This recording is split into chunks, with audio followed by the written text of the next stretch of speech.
Good morning, everyone. This is Group 6, and we designed a motion light sensor prototype for the elderly who want to live independently, which we call LunaSense. This is our group. Everyone introduce themselves. My name is Yoni. I'm Riley. My name's Bradley. I'm Larissa. And I'm Hergina. This is our group logo, and then our group name is Purple. During this pitch, we'll be addressing the human user needs and background research, the design justification, and the design process description, the Tinkercad circuits, the flowchart, the solid model parts, the design limitations, and then lastly, a video of our prototype. According to our research, Columbia Doctors article reports that 1 in 4 seniors fall each year, often leading to emergency visits. These insights inspired how we developed our empathy map to our targeted audience, who are elderly individuals living independently, and helped guide the creation of our user-centered device. As you can see, the map organizes how seniors think and feel, see, hear, say, and do, as well as pains and gains. They often navigate dimly lit and cluttered home environments, and while technology exists to help them, they might feel intimidated and confused when using them. They also see multiple media news of elderly accidents due to avoidable injuries. They hear concerns from family, peers, caregivers, yet they seek for reassurance and independence that they can live by themselves. Some insist that they can still stay self-reliant. However, when avoiding new technology or smart devices, they sometimes navigate in complete darkness or leave their lights on, increasing sleep deprivation and energy costs. Their main challenges are high fall risk due to visibility issues, difficulty operating switches due to mobility limitations, and stress over unfamiliar technology. The gains they hope for include safety, independence, and peace of mind when it comes to technological advances. By combining these factors, we created a user-centered solution that meets both physical and emotional needs for seniors living independently. First, for our design process, we first began by addressing the problem, which was that the elderly are at high risk of injury at night because it's dark.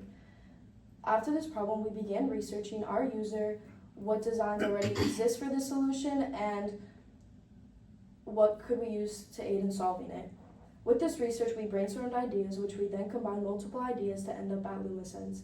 We began developing our prototype and faced multiple challenges, a couple consisting of we had issues with our code where the timer would not reset after the 5 seconds, and the way we solved this was we used a command that recorded the current time instead of using delays, and then we had issues with our on-shape of it being too big and the print time being too long, so we made it smaller, and then we had issues that it needed constraints, and so we added that, and after this cycle of resolving problems, we finally ended up at our final prototype. When creating our decision matrix, we focus most on the needs of elderly users, especially ease of use, safety, and effectiveness. Our final chosen design scored the highest because it directly supports all of these priorities. Our design uses a light intensity sensor and a proximity sensor that turns on automatically LED lights when it's dark and senses motions. This means that users don't need to search for a switch or press any buttons, which is especially useful for older adults who may have limited mobility.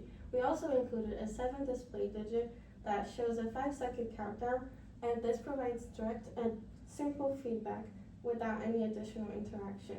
Overall, our final design enhances safety, prevents nighttime falls, and makes movement easier, which is significant, and that's why it was our top decision.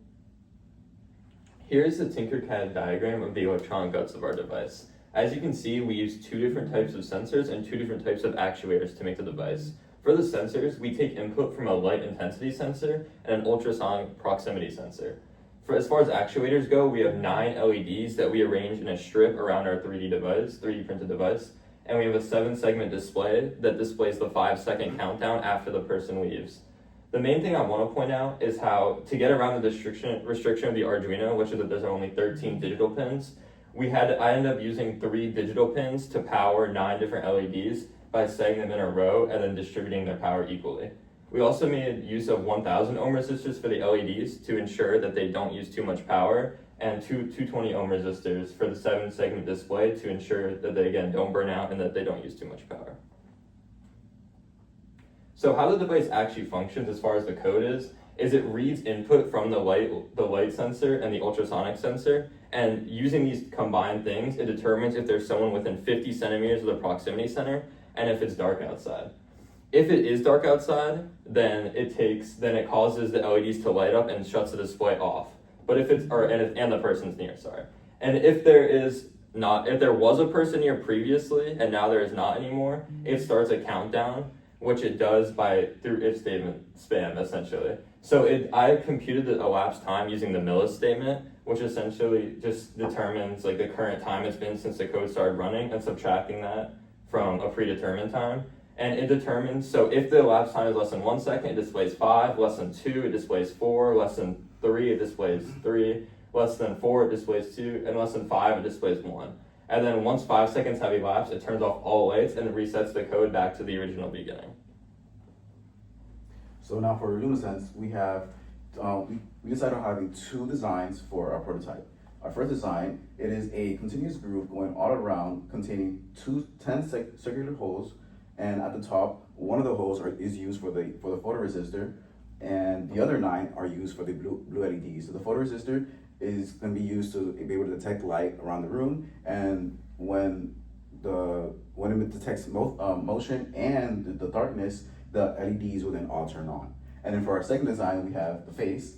It has 2 circular holes and 1 rectangular cutout. The cutout is for the ultrasonic sensor to detect movement, and the holes are meant for the ultrasonic sensor to detect movement, and the rectangular cutout is used for the 7-segment display for the 5-second countdown to be able to warn the people or the elders that how much time they have left for the light.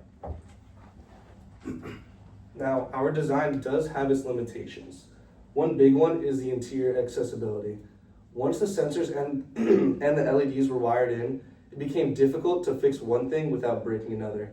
This became an inconvenience later on, and just because the interior was so cramped with loose wires. Another limitation is the component organization. But the wiring and breadboards, since both were too bulky to fit into our compact shell, the electrical components we eventually decided that the electrical components had to sit outside of the shell, and this reduced the practicality of our design, which we really wanted to value at the start of our project. And then lastly, another limitation is the wiring durability. We pretty much noticed this with the female to male DuPont wires and the LEDs, where the connections were too loose and flimsy for them to actually stay together. And this created problems relating back to the accessibility, where they would keep on falling apart, and just reduce the reliability of our design. So yeah, here for the video, as you can see, in a light air room, like when it detects movement, the light doesn't show on. But then when the photoresistor detects darkness and then senses movement, then the lights turn on, and then the 5-second timer starts. And then it goes away. But then when it detects movement again, and it stays there, the timer doesn't start until it doesn't detect movement anymore again. And as you can see. And then the timer starts again, and then the lights just go off. And these are our references. Thank you guys so much Thank for you. watching our pitch.